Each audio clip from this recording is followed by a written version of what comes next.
ETV YouTube channels లో మీ వ్యాపార ప్రకటనల కోసం ఈ నంబర్కి కాల్ చేయండి.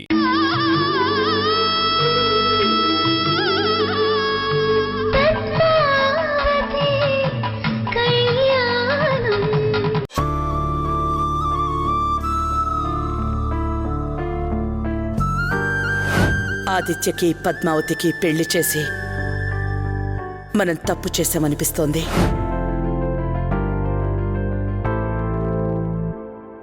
అది సరైన నిర్ణయమే అయ్యుంటే మన కుటుంబంలో ఇన్ని సమస్యలు వచ్చుండేవి కాదు కదండి.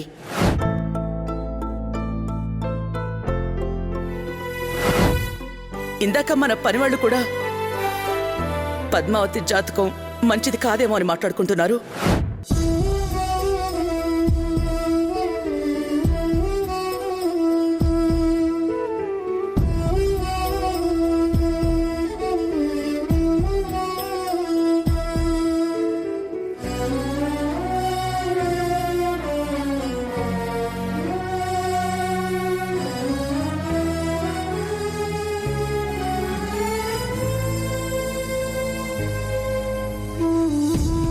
ఏంటి పద్మావతి, ఒంటరిగా ఇక్కడేం చేస్తున్నావు? నేను ఒంటరిగా ఉంటే అయినా ఈ ఇంట్లో సమస్యలు తగ్గుతాయేమో అని ఆలోచిస్తున్నాను ఆదిత్య.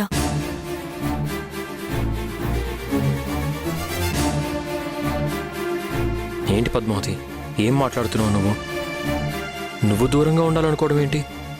అవును ఆదిత్య, దగ్గరగా ఉండి మీ అందరికీ కన్నీళ్లు మిగిల్చడం కన్నా ఇలా ఉంటేనే మంచిదనిపిస్తోంది. అంటే ఈ ఇంట్లో సమస్యలన్నిటికీ నువ్వే కారణం అని ఫీల్ అవుతున్నావా? ఫీల్ అవ్వటం మాత్రమే కాదు ఆదిత్య, అదే నిజం. నేను ఒక నష్ట జాతకురాల్ని. అందుకే చిన్నప్పుడే నా కన్న వాళ్ళు నన్ను వదిలేసి వెళ్ళుంటారు.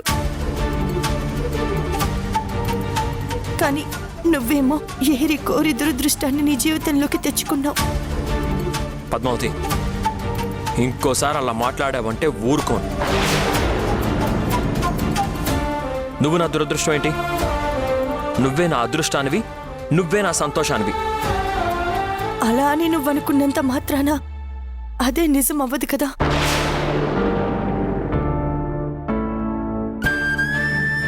నేను నిన్ను పెళ్లి చేసుకోకముందు ఈ ఇల్లు ఎంత సందడిగా ఉండేది. ఇప్పుడు చూడు, ఇప్పుడు కన్నీళ్లతో కష్టాలతో సమస్యల ఊబిలా మారింది. ఇదంతా నేను నిన్ను పెళ్లి చేసుకోవడం వల్లే వచ్చింది. నేను నిన్ను పెళ్లి చేసుకోకుండా ఉండున్నా బాగుండేదనిపిస్తోంది. పద్మావతి, జీవితం అన్నాక, కుటుంబం అన్నాక సమస్యలు వస్తూనే ఉంటాయి. అంత మాత్రాన వాటన్నిటికీ మనమే కారణం అనుకుంటే ఎలాగా? వీలైనంత వరకు వచ్చిన సమస్యలన్నిటికీ ఎలా పరిష్కరించుకోవాలా అని ఆలోచించుకోవాలి గాని ఇలా అంతా నా వల్లే అని ఏడుస్తూ కూర్చుంటే ఎలా చెప్పు?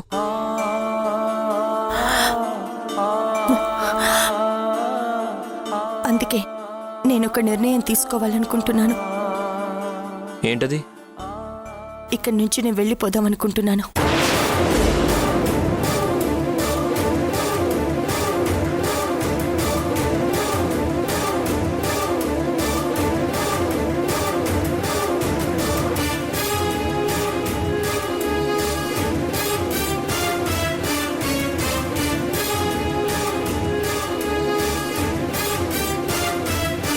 అప్పుడే మీ సమస్యలన్నీ పోయి మళ్ళీ సంతోషాలు వస్తాయి. నీకేమైనా పిచ్చి పట్టిందా పద్మావతి? నువ్వు ఇంట్లో నుంచి వెళ్ళిపోతే సమస్యలన్నీ తీరిపోతాయా? ఇంకా ఎక్కువ అవుతాయి. లేదు ఆదిత్య, నేను వెళ్ళిపోవటమే కరెక్ట్ అనిపిస్తుంది. ఏంటి కరెక్ట్? నువ్వు వెళ్ళిపోతే వంశీ కోపం తగ్గుతుందా? అన్నీ మర్చిపోయి మళ్ళీ నందిని తీసుకెళ్ళిపోతాడా? నువ్వు వెళ్ళిపోతే పోయిన మన ఇంటి పరువు తిరిగి వస్తుందా? లేదు కదా. ఇన్ఫాక్ట్ నువ్వు వెళ్తేనే అసలు సమస్యలు మొదలవుతాయి. కేశవ గారి తమ్ముడి భార్య సమస్యలకి భయపడి పుట్టింటికి తిరిగి వెళ్ళిపోయింది అన్నారు జనం. ఏమంటారో తెలుసా? ఏమంటారు? ఆదిత్యని వదిలేసి వెళ్ళిపోయింది అంటారు.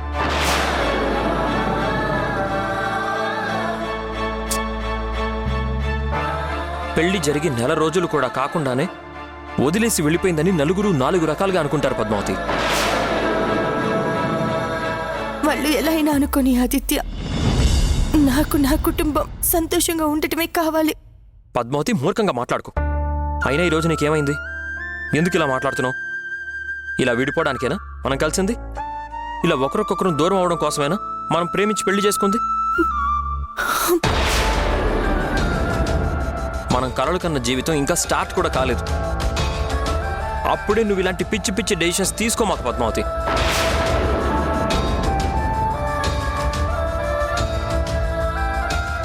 కలిసి బ్రతికితే కష్టాలే వస్తాయని తెలిసాక కూడా ఇంకా ఇక్కడ ఎలా ఉండను? అయినా అన్ని కలలు నిజం అవ్వాలనేం లేదు కదా. అసలు ఇలా మాట్లాడుతుంది నువ్వేనా పద్మావతి? పెళ్లికి ముందున్న నీ ధైర్యం అంతా పెళ్ళవగానే పోయిందా? ఈ కుటుంబంలో సమస్యలు వచ్చినప్పుడు వాటిని సాల్వ్ చేయడానికి నువ్వు చూపించిన తెగువ ఇప్పుడేమైంది? అసలు ఎందుకని ఇలా సమస్యలకి భయపడి పారిపోదాం అనుకుంటున్నావు? భయపడి పారిపోవాలనుకోవడం లేదు ఆదిత్య. నా వల్ల మీ అందరూ బాధపడొద్దు అని వెళ్ళాలనుకుంటున్నాను. నీ వల్ల మేం బాధపడొద్దు అని ఆలోచించిన నువ్వు లేకుండా నేను ఎలా బతకగలను అనుకున్నావు? మా అందరి ఇన్స్పిరేషన్ పద్మావతి నువ్వు, మా ధైర్యం నువ్వు. అలాంటి నువ్వే ఇలా మాట్లాడితే ఇంకా మిగతా వాళ్ళ పరిస్థితి ఏంటి?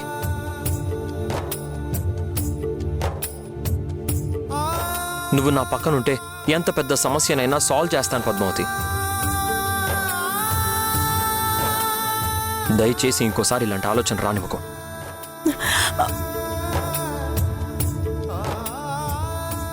నందిని ఒక్కతే గదిలో బాధపడుతుంది. వెళ్ళి కాస్త తనకి ధైర్యం చెప్పు. వెళ్ళు.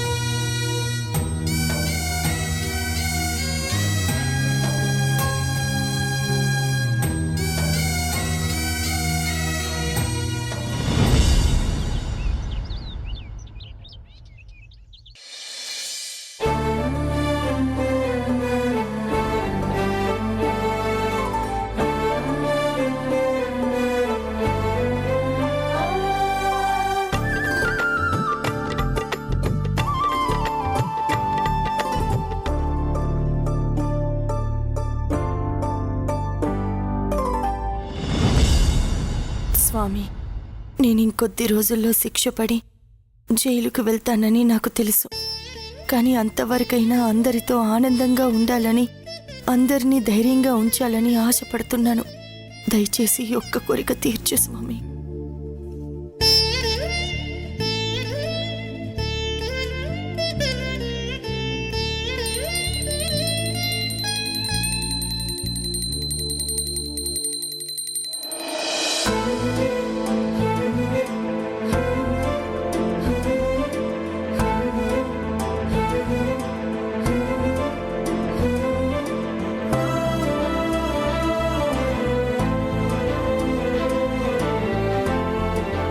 ఏంటక్కా, వదినా మరిది ఇద్దరూ అలా అవాక్కై చూస్తున్నారు?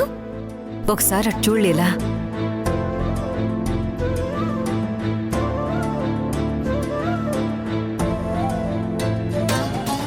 ఇదేంటిది? బాధపడుతూ డల్గా ఉంటుందనుకుంటే పూజలు పునస్కారాలు మొదలుపెట్టింది.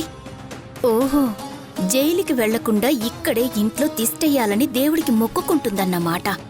నువ్వు ఎంత మొక్కినా ఎన్ని పూజలు చేసినా వెళ్లాల్సింది ఆ జైలుకే.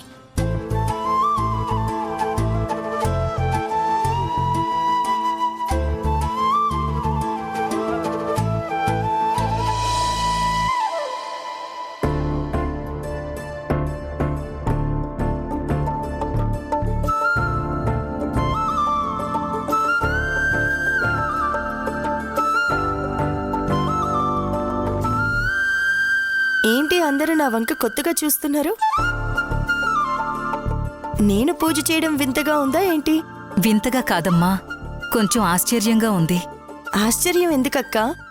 పూజలు వ్రతాలు చేసేది మనమే కదా. మనమే అనుకో పద్మావతి, కానీ నీలో ఈ సడన్ చేంజెస్ ఏంటి? అవును పద్మావతి, నిన్నటి వరకు ఏం జరుగుతుందో అని డల్గా ఉన్న దానివి ఈరోజు ఉన్నట్టుండి యాక్టివ్ అయిపోయావేంటి? అంటే నేను నిన్న చెప్పిన మాటలకి రియలైజ్ అయ్యావా? భర్త చెప్పిన మాట వినటం భార్యగా నా బాధ్యత కదా ఆదిత్య. ముందు అందరూ హారతి తీసుకోండి.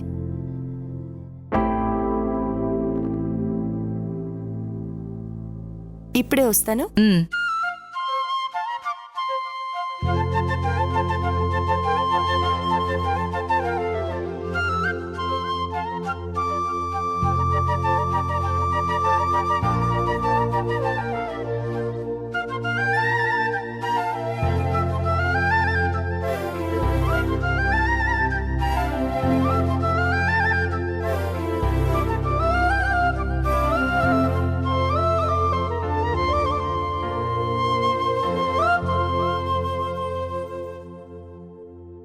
అక్క, ఉమ్. కాఫీ తీసుకో. తీసుకో అక్క. ఆదిత్య, కాఫీ. అయ్యయ్యో, నందినికి పాలు ఇవ్వాలన్న విషయమే మర్చిపోయానేంటి?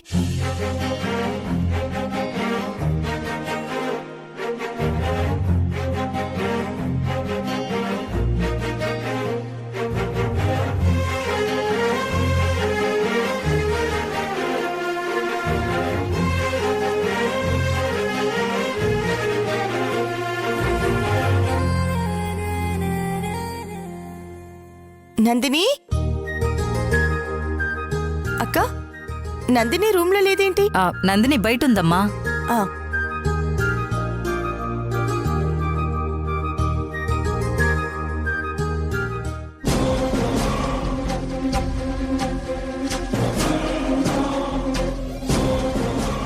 నందిని, ఇదిగో ఈ పాలు తాగు. నాకేమొద్దు. ఏంటి వద్దు?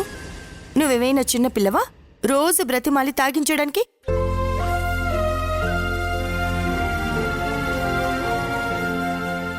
ఏంటి అలా చూస్తున్నావు? నిన్నటి దాకా రిక్వెస్ట్ చేసిన నేను ఈరోజు ఆర్డర్ వేస్తున్నానేంటనా? ఇక నుంచి ఈ ఇంట్లో ఏడుపులు కన్నీళ్లు కాదు, కేవలం ఆనందం మాత్రమే. తీసుకొని తాగు. కానీ నాకు తాగాలనిపించట్లేదు పద్మావతి. మరి ఏమనిపిస్తుంది? వంశీ కోసం ఏడుస్తూ కూర్చోవాలనిపిస్తుందా? ఏడిస్తే కన్నీళ్ళొస్తాయి, వంశీ రాడు. నన్ను ఎక్కువగా ఇబ్బంది పెట్టకుండా తీసుకుని తాగు. తాగు.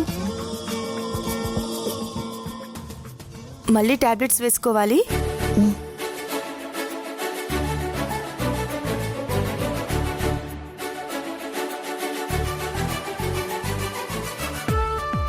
అమ్మ పద్మావతి, నీతో ఒక విషయం గురించి నిన్నట్నుంచి మాట్లాడాలి అనుకుంటున్నాను. కానీ నువ్వు ఎక్కడ బాధపడతావోనని చెప్పలేదు. నువ్వేం చెప్పాలనుకుంటున్నావో నాకు తెలుసక్క. మన పనివాళ్ళు, ఊళ్ళో వాళ్ళు నా గురించి తప్పుగా మాట్లాడుకుంటున్న విషయం గురించేగా.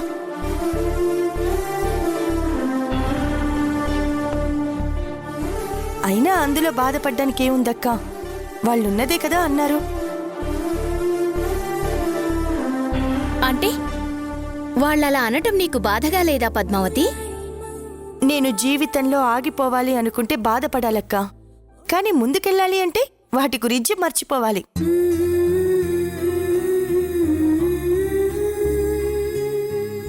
నలుగురు ఏదో అనుకుంటున్నారని వాళ్ళ గురించి ఆలోచించుకుంటూ కూర్చుంటే ఇంకా మన గురించి ఆలోచించుకునేది ఎప్పుడు?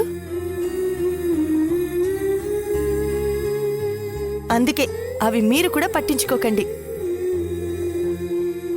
అవునక్క, నీ ప్రవచనాలు ఈరోజు కూడా ఉన్నాయా? ప్రవచనాలేంటి పద్మావతి? అదేంటక్క, నువ్వు ప్రవచనాలు వినడానికి రోజు గుడికెళ్తున్నావంట కదా?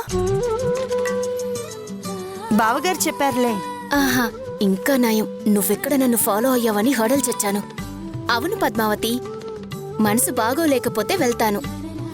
ఏం పర్లేదక్క, త్వరలోనే అన్నీ సెట్ అయిపోతాయి. అన్నట్టు చెప్పడం మర్చిపోయానక్క. నేను కొంచెం పని మీద బయటికెళ్తున్నాను. నందినిని జాగ్రత్తగా చూసి. అలాగేనమ్మా. ఆదిత్య, డైనింగ్ టేబుల్ దగ్గర టిఫిన్ ఉంది, వెళ్ళి తినేసి.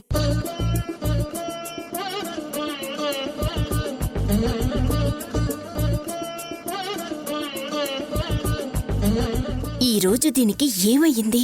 లేని ప్రేమని ఒలకబోస్తుంది.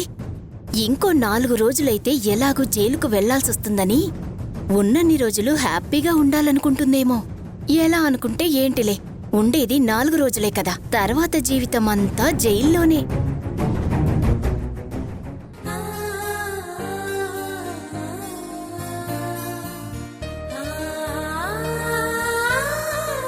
ముందు వెళ్ళి కార్తిక్ని కలవాలి, విషయం చెప్పాలి.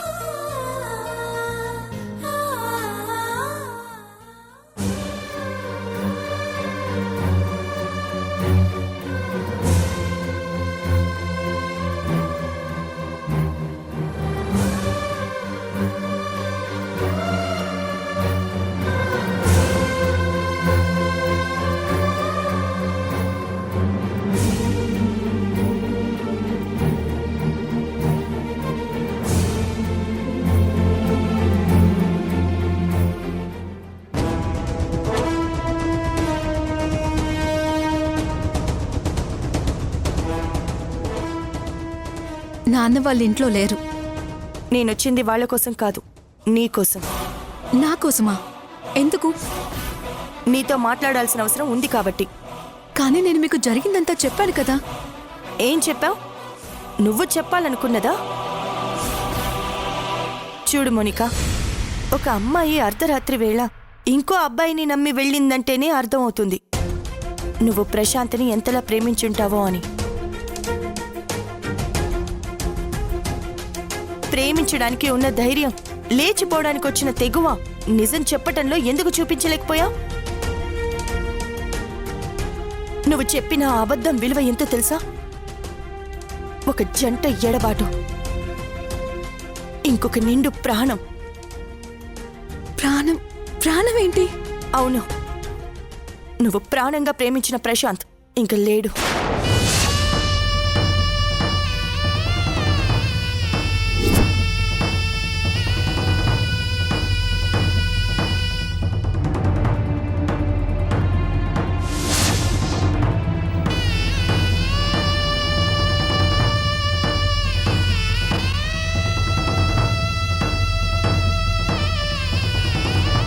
చనిపోయాడు.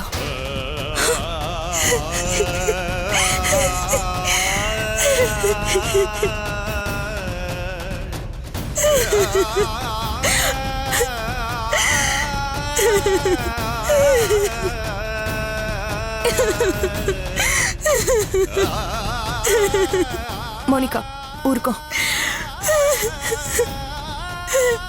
నేను ప్రశాంత్ని చూడాలి, ప్రశాంత్ని చూడాలి, ఇప్పుడే చూడాలి. ఆగు. వెళ్ళి ఏం చేస్తావు? గుండెలు బాదుకుంటూ బాడీ మీద ఏడుస్తావా? ఏడిస్తే నిన్ను చూడ్డానికి తను లేచొస్తాడా? రాడు కదా. మరి ఇంక నువ్వు వెళ్ళటం వల్ల ఉపయోగం ఏంటి?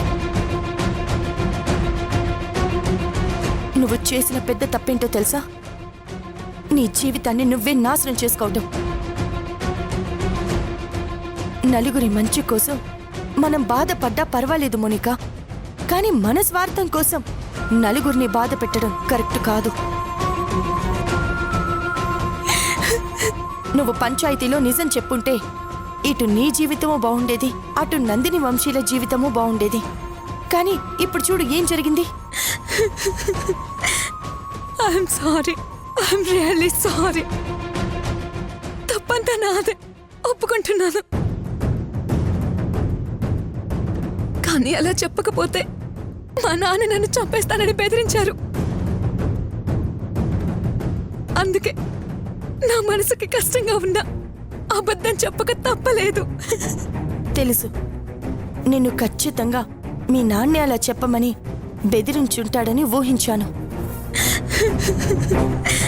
కానీ ప్రేమ ముందు ఆ బెదిరింపు పని చెయ్యదేమో అన్న చిన్న ఆశ ఉండేది. కానీ అది పోగొట్టేశాం.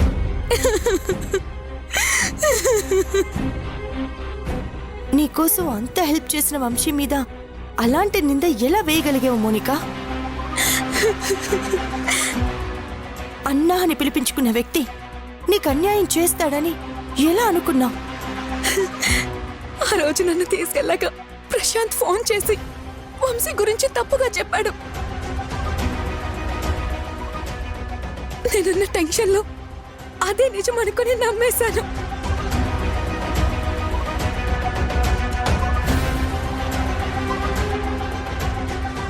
ప్రశాంత్ ఇంకేమైనా చెప్పాడా నీతో? లేదు, ఏం చెప్పలేదు. నేను హైదరాబాద్లో ఉన్నాను, వంశీని నమ్మొద్దు, పారిపో అని మాత్రమే చెప్పాడు. అందుకే నేను వెంటనే ఎక్కడి నుంచి పారిపోయాను. అంతకు మించి మా మధ్య ఏం జరగలేదు. ప్రశాంత్ నిన్ను తీసుకురమ్మని హైదరాబాద్ వెళ్ళటమేంటి? అంటే ఏదో జరిగింది. పద్మావతి తనే నేరం చేశాను అని ఒప్పుకుంది. ఆ దేవుడి దయ వల్ల తనకు ఏం కాకూడదని మొక్కుకుందాం. కాని పొరపాటున తను జైలుకెళ్తే? ఆయన ఎట్టి పరిస్థితుల్లోనూ పద్మావతిని విడిపిస్తారు. కాని అలా జరగకపోతే పాపమాదిత్య జీవితాంతం ఇలా ఒంటరిగానే మిగిలిపోతాడు కదా. అందుకని జడ్జి గారు తీర్పు చెప్పకముందే వాళ్ళిద్దరికీ విడాకులిప్పిస్తే? లీలా! ఆ,